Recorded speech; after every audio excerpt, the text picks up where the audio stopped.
Bonjour.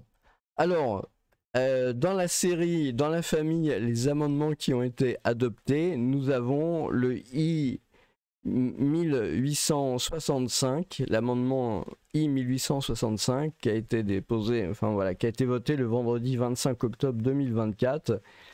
Et cet impôt concerne les ultra riches. Donc, où est-ce que j'ai eu cette information? Je l'ai eu en regardant la chaîne de Objectif Renta, comment éviter le nouvel impôt sur les grandes fortunes patrimoniales, où il explique justement voilà, qu'est-ce qu'il en est. Alors, je vous dis tout de suite, hein, si vous avez un patrimoine de 1 milliard d'euros, laissez tomber la vidéo, vous perdez votre temps, elle n'est pas pour vous. Mais par contre, on peut regarder un peu de quoi il retourne. Donc, impôt sur les grandes fortunes patrimoniales. Donc là, c'est plus l'impôt sur la fortune, c'est l'impôt sur les grandes fortunes. Donc c'est un impôt désigné sous le nom d'impôt Zuckman. Alors au départ, je pensais que c'était le fondateur de Facebook, mais en fait, ça s'écrit pas pareil.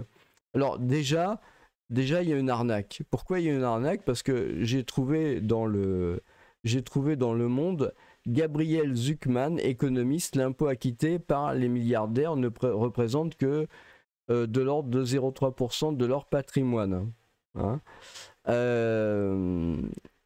L'économiste présente dans une tribune au Monde une proposition du Brésil. En fait, c'est le Brésil qui a mis ça au point. Donc en fait, on pourrait plutôt appeler ça sous le nom d'impôt brésilien, par exemple. Pour une fois que c'est pas la France qui est à l'origine d'un impôt, dans le monde, toutes les victimes de la TVA, en fait, le doivent à la France. Donc, sont soumis à cet impôt lorsque la valeur de leur patrimoine est supérieure à... Alors oui, il y a beaucoup de zéros, je pense que vous en avez jamais vu autant sur votre compte en banque. À 1 milliard d'euros, voilà. Quand il y a 9 zéros, ça fait 1 milliard.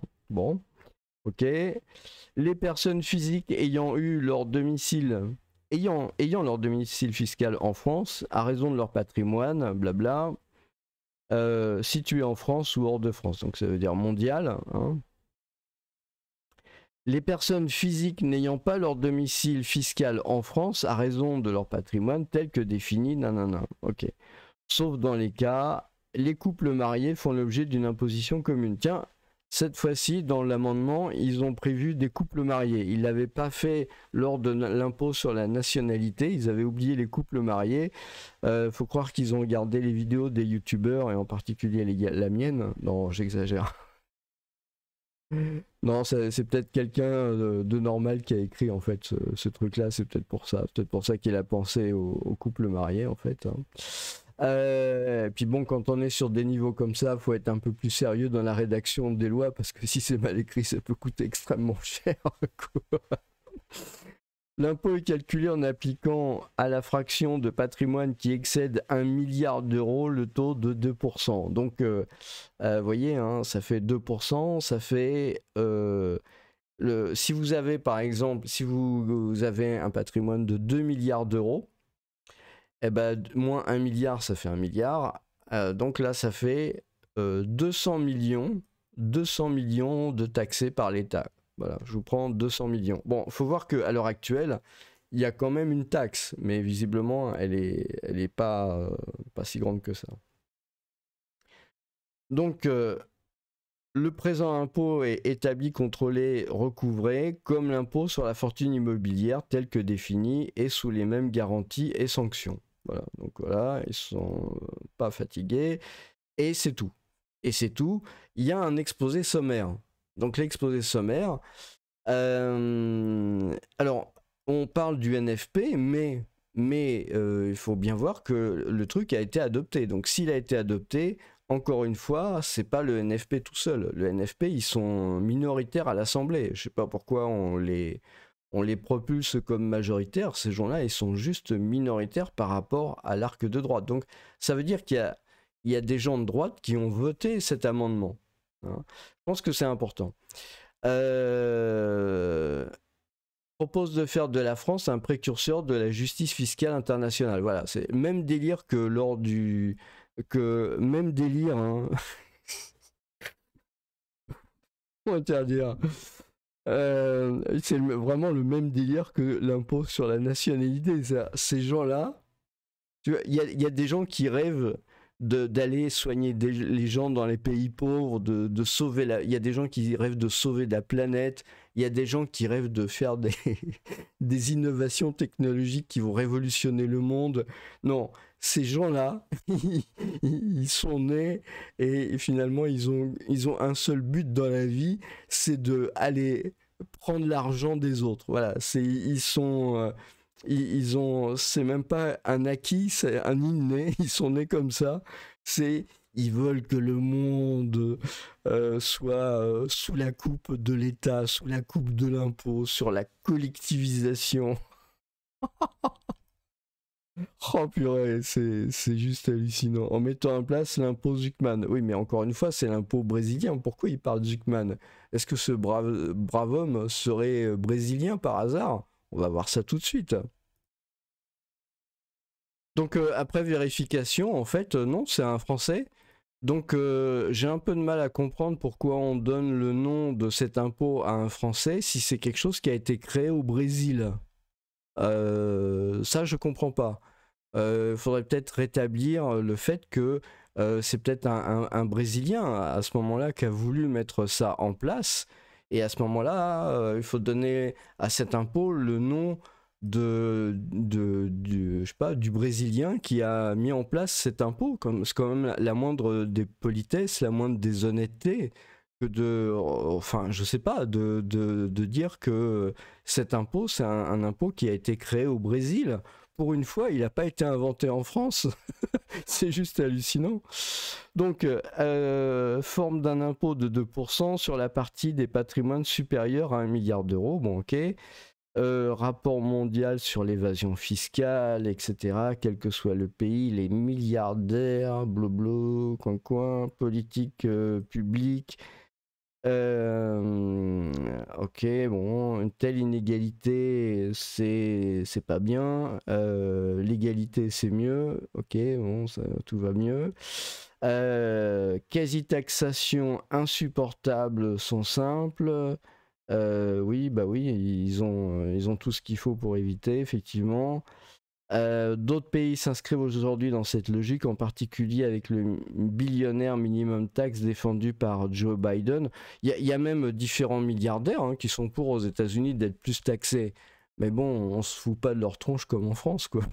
C'est aussi ça, quoi. Dégager nouvelles recettes. Cet impôt... Pourquoi il y a le nom de cette personne alors que ce truc-là vient du Brésil? Là, j'ai un peu de mal à comprendre. Dégager 13,6 milliards d'euros de nouvelles recettes. Ok, donc tout va bien. Sur la tête de proue de la justice fiscale sur la scène diplomatique. Les mecs ils rêvent complètement, quoi. C'est juste une hallucination. Je sais pas ce qu'ils font le soir, mais faut peut-être qu'ils se calment un peu quand ils bossent sur les textes, quoi. Je veux dire, le gars, j'imagine, dans son lit, il doit rêver la nuit, c'est je vais taxer le monde entier. En fait, ils vont lancer des fusées et les fusées ils auront des systèmes de taxation pour aller. Le premier dialogue avec les extraterrestres, ça va être pour leur taxer quelque chose. Et bien évidemment, la réduction des inégalités et la lutte contre le changement climatique, c'est surtout pas pour donner de l'argent en fait aux gens qui détiennent le pouvoir dans les administrations, les fonctionnaires et trucs comme ça. C'est surtout pas pour leur donner des suppléments de salaire et tout ça, quoi. Non, surtout pas. Hein. C'est surtout pas faire comme tout ce qui se passe dans tous les pays socialistes et tous les pays communistes, qu'il y a un monopole de l'État et que les gens qui sont dans l'État, en fait, en profitent pour faire main basse sur les biens de tout le monde. Non, c'est surtout pas pour faire ça, on a bien compris. Préalable nécessaire à la reconstruction d'une société égalitaire et fraternelle qu'Emmanuel Macron a tant abîmé. Oui, mais Emmanuel Macron, n'est que une émanation du type jeune et inexpérimenté, Mozart socialiste de la finance. C'est un socialiste. Il fait partie de votre parti. Il fait partie de votre mouvance. La plupart des macronistes, ce sont des socialistes. Ce sont des collectivistes. Si on en arrive à une dette aussi monstrueuse, c'est précisément parce que ces gens-là appliquent, comme vous, des recettes de gauche. Hein, c'est justement pour ça. Nous proposons de mettre en place une taxe annuelle de 2% sur la partie des patrimoines supérieurs à 1 milliard d'euros. Bon, ok, donc ça, tout va bien. Bon, d'ailleurs, j'ai fait une petite recherche pour la paternité de cet impôt. Vous allez voir que, en fait, je comprends vraiment pas pourquoi on utilise le nom de cette personne associé à l'impôt qui a été créé au Brésil. Et on va voir, en fait, on va voir le pourquoi du comment. En fait, voilà, c'est Forbes. La France et le Brésil poussent pour une taxation des milliardaires au G20. Alors, accrochez-vous, vous qui êtes de droite. Vous allez... Enfin, je sais pas si ça vous fait rire, si, parce que vous êtes probablement pas milliardaire. Mais vous allez rire, si j'ose dire. Alors... Moi j'ai halluciné quand j'ai vu ça. En fait, je comprends pourquoi LFI, en fait, ils ont choisi le nom de quelqu'un, d'un économiste. Ils n'ont pas choisi le nom de la personne. Ils n'ont pas choisi le nom de la personne qui a le plus trempé en France, en fait, dans ce truc-là, parce que c'est juste celui-là. C'est notre ami Nono, notre ami Bruno Le Maire, en fait. Quand je vous dis que le gouvernement des jeunes inexpérimentés Mozart socialistes de la finance, ils sont de gauche. Ce sont des gens de gauche. Il faut arrêter de le prendre pour des gens de droite. C'est pas parce que ils ont fait quelques années de travail dans toute leur carrière dans une banque ou je ne sais où, mais je vous signale que Arlette Laguillet aussi, elle travaillait, je crois, au Crédit, je me rappelle plus dans quelle banque, mais Arlette Laguillet travaillait aussi dans une banque. Ça fait pas d'elle une chantre du capitalisme, très loin de là. Arlette Laguillet, pardon, c'était quand même, c'était lutte ouvrière, je crois, hein, lutte ouvrière, voilà. Donc Bruno Le Maire, il tire peut-être son inspiration. Hein, je ne sais pas si vous vous rendez compte. Hein. En effet, la France soutient l'initiative du Brésil qui a fait de la mise en place d'un impôt sur les ultra-riches un des sujets de la présidence au G20. La France soutient l'initiative du Brésil qui a fait de la mise en place d'un impôt sur les ultra-riches un des sujets de sa présidence au G20. Vous avez bien lu, hein. Donc en fait, ce sont les jeunes et inexpérimentés Mozart socialistes de la finance qui ont soutenu cette initiative. Hein, vous voyez, c'est une question d'équité fiscale, a déclaré non pas Mao Tse-tung ou Lénine, mais Bruno Le Maire, aux côtés de son homologue brésilien, Fernando Haddad, qui est la personne en fait au Brésil qui a lancé ces réformes. Hein. En fait, c'est grâce à lui qu'il y a eu ces réformes. Hein. On peut le voir ici. Le texte actuel ne constitue que la première partie d'une refonte plus ample de la fiscalité. Fernando Haddad, donc je ne comprends pas pourquoi en fait, c'est l'impôt plutôt Fernando Haddad. Hein, l'impôt Haddad. Plus que voilà, visant à corriger les inégalités sociales. Mais on va voir que en fait c'est pas tout, parce que contrairement à la France, le Brésil ils ont l'intelligence de faire un certain nombre d'autres choses, mais on va voir ça plus tard. Donc c'est une question d'équité fiscale, a déclaré, donc je vous répète, hein, c'est pas Mao Tse-tung, c'est pas Lénine, c'est pas c'est pas Che Guevara, c'est Bruno Le Maire. Et c'était donc la date, c'était le 19 avril 2024, donc avant la fameuse dissolution. Donc c'est le gouvernement Macron. Voilà, on est là-dedans. Macron, les jeunes et inexpérimentés Mozart socialistes de la finance sont surtout des socialistes, des collectivistes. Ils n'ont rien à voir. Alors, dans les différents rapports financiers qu'on lit sur les, je sais pas, chez Moody's, chez Fitch, etc., ils ont l'air de dire que tout va bien. Mais si vous voulez, c'est pas leur problème ce qui se passe à l'intérieur de la France. Je veux dire, eux, ce qu'ils voient, c'est est-ce qu'ils vont être remboursés, est-ce que les emprunteurs vont être remboursés. Le reste, ils s'en fichent. Ça peut être une boîte noire. Je veux dire, encore une fois, si la Corée du Nord était réglo sur les remboursements, ils mettraient un 3A à la Corée du Nord. C'est pas la question.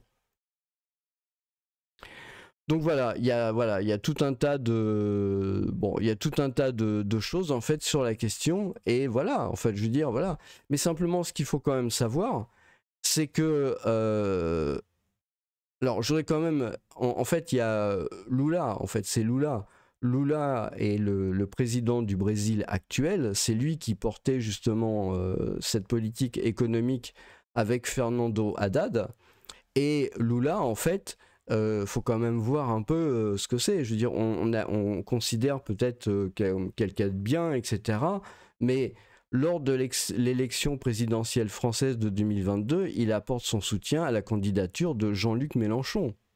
Enfin, je veux dire, c'est marqué là noir sur blanc.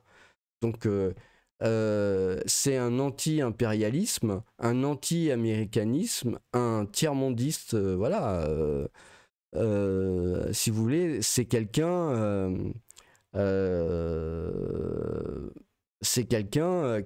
il fait partie de la gauche, ni plus ni moins. Donc voilà quoi. Mais sinon, ce qu'il faut bien comprendre, c'est que la grosse différence qu'il y a avec la France, hein, c'est que bien que Lula soit quelqu'un de la gauche et Fernando Haddad, Fernando Haddad, donc qui est l'initiateur de ce truc-là, Fernando Haddad, en fait, ils ont fait une ambitieuse réforme fiscale pour attirer les investisseurs. C'est-à-dire que si vous voulez, d'un côté, ok, ils mettent un impôt sur les ultra-riches, mais d'un autre côté, la réforme vise à simplifier un système souvent qualifié d'ubuesque, à augmenter la productivité de l'économie brésilienne. Et en France, on a un système administratif ubuesque. On a ce truc-là de la même manière, en fait, qui plombe l'économie française depuis des dizaines d'années, qui fait qu'on se retrouve maintenant dans cette situation. Moi, je vous dis encore une fois, le Brésil a l'intelligence de mettre en place des réformes pour simplifier l'administration brésilienne, mais c'est pas le cas en France. En France, on ne cherche qu'à taxer. C'est vraiment ça qui est terrible. La gauche est pas mieux que la droite, ou la droite est pas mieux que la gauche, si vous voulez, parce que comme vous pouvez le voir, il y a vraiment une entente. Enfin, je veux dire, Bruno Le Maire n'est pas réputé pour être quelqu'un spécialement de gauche, mais son logiciel, c'est le logiciel de tous les énarques, hein, c'est-à-dire tout pour l'État, et voilà, tout pour l'État, tout appartient à l'État. J'avais entendu une phrase qui était assez emblématique du truc, c'était en fait, en gros, si vous voulez, les gens, vous et moi, hein, tous les Français, les 70 millions de Français, on a quelque part un crédit d'impôt. C'est-à-dire tout ce qu'on gagne, normalement, ça appartient à l'État. Et quelque part, l'État, en nous laissant l'argent, en fait, il nous laisse de l'argent qu'on a gagné, en fait. Et c'est comme si c'était, si vous voulez, un reversement ou un cadeau, quelque chose comme ça. C'est une phrase que j'ai entendue dans la bouche de je ne sais plus quel énarque, etc. Mais c'est très important de bien comprendre ce que ça veut dire. Ça veut dire que l'argent que vous gagnez, en fait, ils considèrent, même si vous ne le dites pas, même si vous ne le crachez pas à la figure, ils considèrent que ça leur appartienne. Maintenant, en 2024, Je veux dire, et quelle que soit leur extrême droite, extrême gauche, centre, droite, gauche, ces gens-là, ils considèrent que l'argent que vous gagnez, que vous crevez à gagner, en fait, c'est le leur. Et après, ils vous laissent des trucs. Vous voyez, c'est dans ce sens-là que ça marche. Et visiblement, c'est quand même pas le cas au Brésil. Parce que il y a des gens qui sont pauvres au Brésil. À un moment donné, il faut bien qu'il y ait du développement. Donc, ils sont obligés de prendre des réformes efficaces. Le problème de la France, c'est que beaucoup de gens disent oui, on va s'écrouler comme la Grèce. C'est faux, mais c'est une malédiction. Si vous voulez, c'est une malédiction parce que c'est encore pire.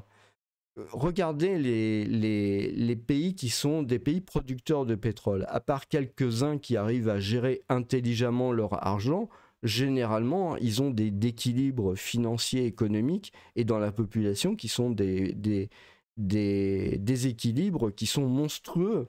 Hein. Pourquoi ? Parce que c'est de l'argent facile. Alors nous, on n'a pas de pétrole, mais on a de la dette. Et ça revient exactement au même. Vous avez l'argent qui est facile, que je sais bien, la vie est peut-être pas facile pour tous les Français, mais si vous voulez, quand vous allez comparer avec d'autres pays où la pauvreté est terrible, l'argent en France, vous en percevez pas, mais elle coule à flot par rapport à ce qu'elle devrait être en réalité. Et c'est ça notre problème. C'est-à-dire qu'il n'y a pas d'action corrective. Il n'y a pas d'action corrective sur le sujet, puisque l'argent arrive. Le problème qui se passe maintenant en 2024 et 2025, c'est qu'on commence à voir que c'est peut-être le bout de cette situation. Et donc ça veut dire un retour à la réalité, un retour à moins d'argent dans l'économie. Et tous les délires, par exemple, je veux dire, c'était quoi ? C'était la cérémonie d'ouverture des Jeux Olympiques. Hein. La cérémonie des Jeux Olympiques n'a été possible que parce qu'il y a de l'argent qui coule à flot. Jamais dans aucun pays pauvre vous auriez eu ce genre de choses-là. Les gens, il faut qu'ils mangent, les gens, il faut qu'ils s'habillent, il faut qu'ils se nourrissent, il faut qu'ils aient un toit pour habiter. Jamais vous auriez eu ce genre de choses-là. Ou alors ça aurait été terrible. Vous auriez eu des agitations extrêmement graves. Les gens n'auraient jamais permis ce genre de truc-là. Mais en France, vous avez l'argent qui coule, donc c'était pas grave. Vous avez aussi tout un tas d'aberrations dans la société, vous avez tout un tas d'aberrations sociétales en France, mais qui sont dues à une seule chose, c'est l'argent qui coule, c'est l'argent facile. Le jour où vous aurez plus cet argent facile, là, ça va devenir très compliqué. C'est pour ça que la gauche et les macronistes sont des vrais gens de gauche, ce ne sont absolument pas des gens de droite. C'est pour ça qu'ils tiennent tant à pouvoir conserver la dette, à pouvoir aussi ponctionner toujours plus d'impôts, etc. Parce que c'est ça qui leur permet de maintenir en vie un système complètement artificiel qui repose sur rien de naturel et qui ne demande qu'une chose, c'est de se casser la figure. Mais tant qu'il y a de l'argent pour compenser, ça se casse pas la figure. Le jour où il n'y a plus d'argent, ça se casse la figure. C'est ça le problème. Et c'est là-dedans qu'on en est. Comment ça se fait qu'un pays comme le Brésil, donc, que vous avez vu, qui est dirigé par la gauche de la gauche quand même, veuille absolument simplifier un système qualifié d'ubuesque, comme la France, comme est le système français. Je veux dire, si vous n'êtes pas sorti de la bonne caste, si vous n'êtes pas sorti des bonnes familles avec suffisamment d'argent, etc., c'est impossible de monter une entreprise pérenne et de la développer en France.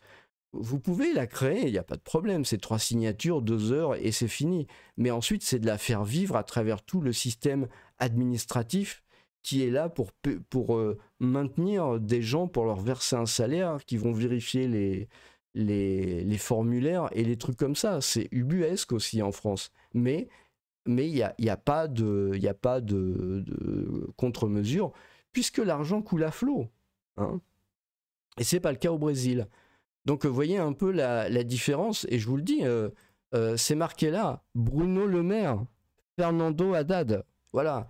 La loi, ça devrait être la loi Fernando Haddad. Et quant à Bruno Le Maire, je pense que ça ferait plutôt mal au LFI et à NFP de dire que c'est l'impôt Bruno Le Maire, qui serait un impôt en fait sur la fortune des ultra-riches.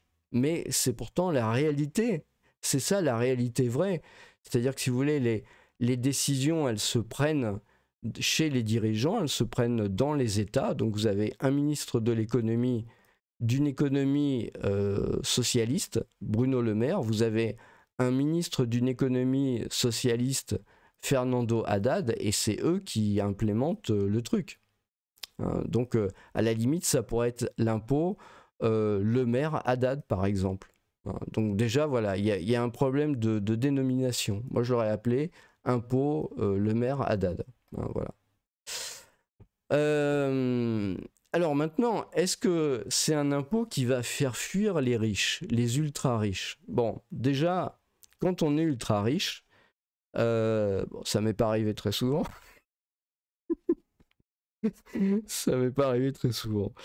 Quand on est ultra riche, si vous voulez, on n'a pas trop de problèmes de localisation. Donc vous pouvez avoir effectivement du patrimoine un peu à droite, à gauche, mais si vous voulez, les ultra riches, c'est pas Picsou. Picsou, donc le personnage de Walt Disney, hein, je crois. Je sais pas, ouais, ça doit être Walt Disney. Donc le Picsou, le personnage, et Donald, donc le personnage de Walt Disney, en fait, c'est un riche vu par les pauvres. C'est un riche vu par les pauvres. C'est-à-dire qu'il est dans une piscine de pièces d'or. On a tous lu ça quand on était petit, en lisant, je crois que c'était même PIF, le journal, la bande dessinée communiste pour les jeunes. Ah bah c'est la France, hein, je veux dire. Donc c'est le riche pour les pauvres. Mais en fait, c'est pas ça être riche. Être riche, d'ailleurs, ça aussi c'est assez drôle. C'est un film que j'aime bien. Il est en libre, c'est disponible sur YouTube. Hein. Vous cherchez Moi, il y en a vouloir des sous. Et donc on parle justement de la richesse, etc., des syndicats, des partis politiques, de la droite, de la gauche. Je trouve que vraiment c'est un film qui est génial de Jean-Yann. Il faut absolument l'avoir lu. C'est un film fondateur, je trouve. On peut pas comprendre la vie politique française si on n'a pas vu Moi, il y en a vouloir des sous. Et donc... Moi, il y en a vouloir des sous, justement, il parle un peu de la richesse, et à un moment, il y a l'actrice, c'est l'actrice principale, on peut dire, ouais, qui prend des cours de richesse. Donc, à ce moment-là, elle apprend à manger du caviar, à boire du champagne. Enfin, c'est vraiment très drôle, quoi. Mais c'est pas ça, la richesse. La richesse, c'est pas ça. La richesse, c'est en fait d'avoir du patrimoine, mais il faut aussi le financer. Donc, quelque part, il faut avoir de la dette. Hein, on revient sur ces problèmes de dette, etc. Il faut pouvoir prêter de l'argent, etc. Si vous êtes dans des pays, si vous avez votre patrimoine, je veux dire, quand vous commencez à avoir des patrimoines qui se comptent en milliards, vous commencez à compter dans le pays. Hein, c'est-à-dire vous avez quand même de l'importance. Vous avez un poids important, voire même un poids qui va influer les décisions politiques. À partir du moment où vous avez ce genre de somme-là sur votre compte en banque. Non, je plaisante. Donc, comme vous avez ce poids politique important, les décisions, elles peuvent difficilement se prendre sans que, quelque part, vous donniez votre avis. Alors ensuite, ça peut être écouté ou pas écouté, je veux dire, mais voilà. Il y avait un calcul, je crois que c'est sur la chaîne justement Objectif Renta, il disait qu'il y avait un des milliardaires qui disposait de plus d'une centaine de milliards. Donc je ne sais pas si vous vous rendez compte, actuellement le budget de l'État, il y a un trou de 150 milliards d'euros. 150 milliards d'euros. Il y a un milliardaire qui a un patrimoine de plus de 100 milliards d'euros. Et il y en a un certain nombre qui ont des patrimoines de plus de 10 milliards d'euros. Donc c'est des poids dans l'économie. Je veux dire, à eux seuls, ils représentent un contre-pouvoir qui est nécessairement énorme. Hein. Mais c'est normal, ça a toujours été comme ça. Il y a toujours eu des très riches. Je veux dire, vous remontez par exemple les Médicis, hein, oui, c'est les Médicis, hein, en Italie, et voilà, il y a toujours eu, si vous voulez, un pouvoir politique et des financiers. Ça remonte même à la plus haute antiquité. Ça a toujours été comme ça, et ça sera probablement toujours comme ça. Donc, ces gens-là, ils sont pas stupides non plus. Ça veut dire, quelque part, leur patrimoine, il dépend aussi, quelque part, de la stabilité du pays. Pourquoi ?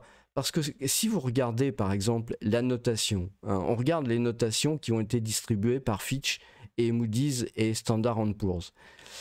Et vous regardez, par exemple, bon, là c'est Fitch, hein, oui, voilà, c'est Fitch. Vous regardez Fitch, hein, et vous regardez, par exemple, ici, Fitch a mis à la France une notation de AA-, et l'a prépositionnée à négative.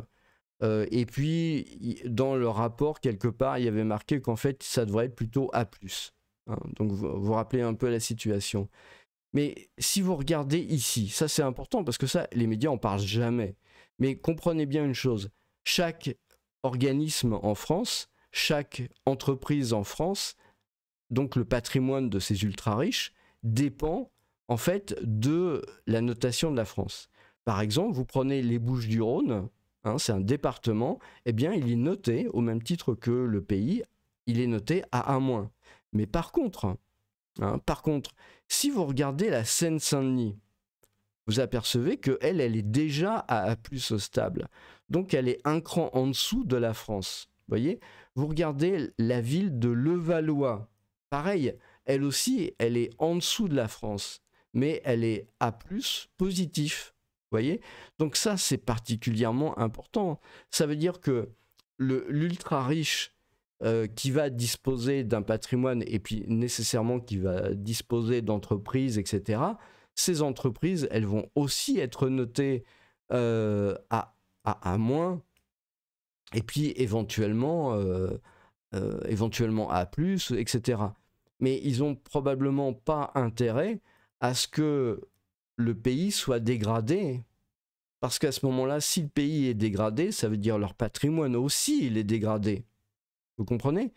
Et si leur patrimoine est dégradé, eh ben, ça veut dire que, par exemple, ils sont obligés d'emprunter plus cher. Et c'est pas du tout anecdotique. C'est pas du tout anecdotique. Là, on parle d'un impôt à 2%. Hein, on parle d'un impôt à 2%.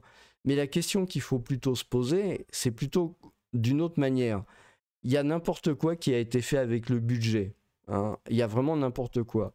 On est dans un problème de déficit incontrôlable. Il y a un risque que l'État soit quand même relativement dégradé, même si on ne court pas à la catastrophe. On peut voir, hein, je veux dire, le fait que le Valois soit A+, et puis la Seine-Saint-Denis aussi, ça reste déjà un problème en soi. Donc ça veut dire quelque part, la France peut très bien aller sur ces notes-là. Hein. Donc combien ça leur coûterait à ces ultra-riches si jamais la France passait de AA- à A+. En fait, c'est ça la question qu'il faut se poser, vous voyez? Et eux, c'est différent de nous. Eux, ils ont les moyens, quelque part, d'influer là-dessus, d'une part, et cette note, elle va les impacter. Parce que vous, elle va vous impacter pour prendre votre crédit immobilier, etc. Mais ça va aussi les impacter de manière relativement importante. Donc moi, la question que je me pose, si on leur prend 2% sur leur patrimoine, est-ce que c'est vraiment un si gros problème que ça? Parce que quelque part, eh ben, il faut bien qu'il y ait quelqu'un qui renfloue le budget de l'État. Hein. Et si personne ne renfloue le budget de l'État, la note qui est ici, elle ne va pas arrêter de tomber. Donc on va passer de AA- à A+, par exemple. Mais le fait de passer de AA- à A+, par exemple, va augmenter les taux d'intérêt. Hein. On voit l'histoire du spread, hein. On est là en France. Hein. Regardez, c'est assez simple. Hein. Là, vous avez le taux d'intérêt français à 10 ans. Vous empruntez par exemple à 3,4%, 3,04%. Et puis regardez les Allemands. Sur 10 ans, eux, ils empruntent beaucoup moins cher à 2,29%. Vous voyez? Donc on est pratiquement à 1% là, de différence entre ça et ça. Ça veut dire que quand vous êtes en France, donc typiquement l'ultra riche qui est en France, qui va emprunter en France, en fait, il va emprunter 1% plus cher qu'en Allemagne, déjà. Vous voyez un peu le souci? Alors que si vous regardez le spread, hein, sur une plus longue durée, vous voyez que ici, là on était à 31 points, là on est à 75 à peu près. Donc finalement, mine de rien, ça a quand même doublé.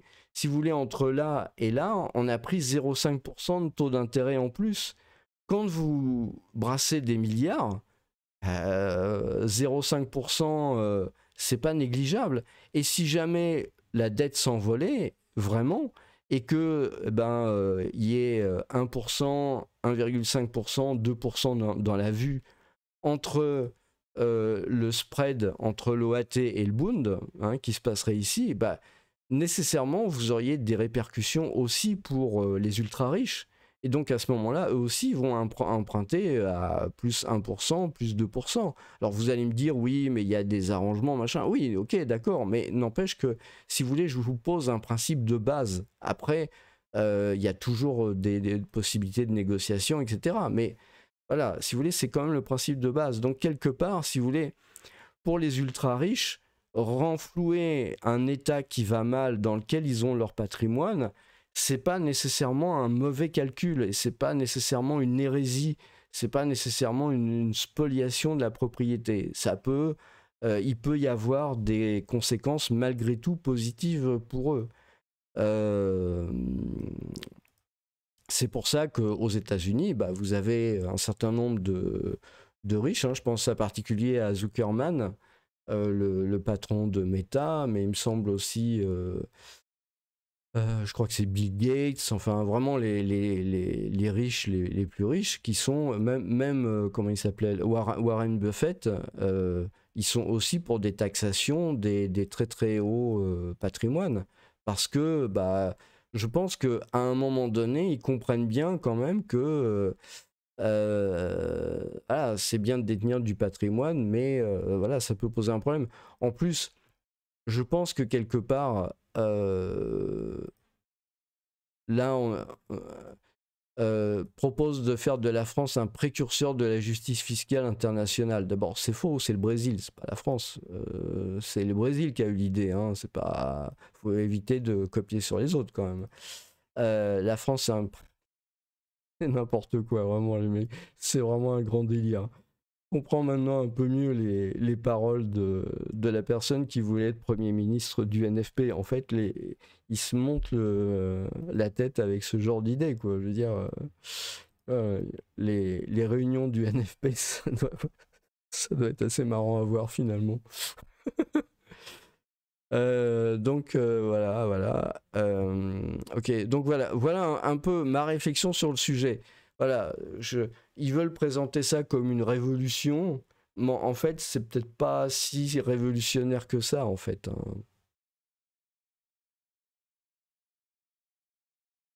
Donc j'avais fait cette vidéo aussi, Moody's A2 négatif, tout baigne. C'était évidemment ironique, hein, parce que là, en fond d'écran, vous avez un T-34. C'est un char russe très connu de la Seconde Guerre mondiale. Donc, ça, c'est pour faire référence à ce qui est dit dans le rapport de Moody's, hein. Je vous laisse regarder la vidéo.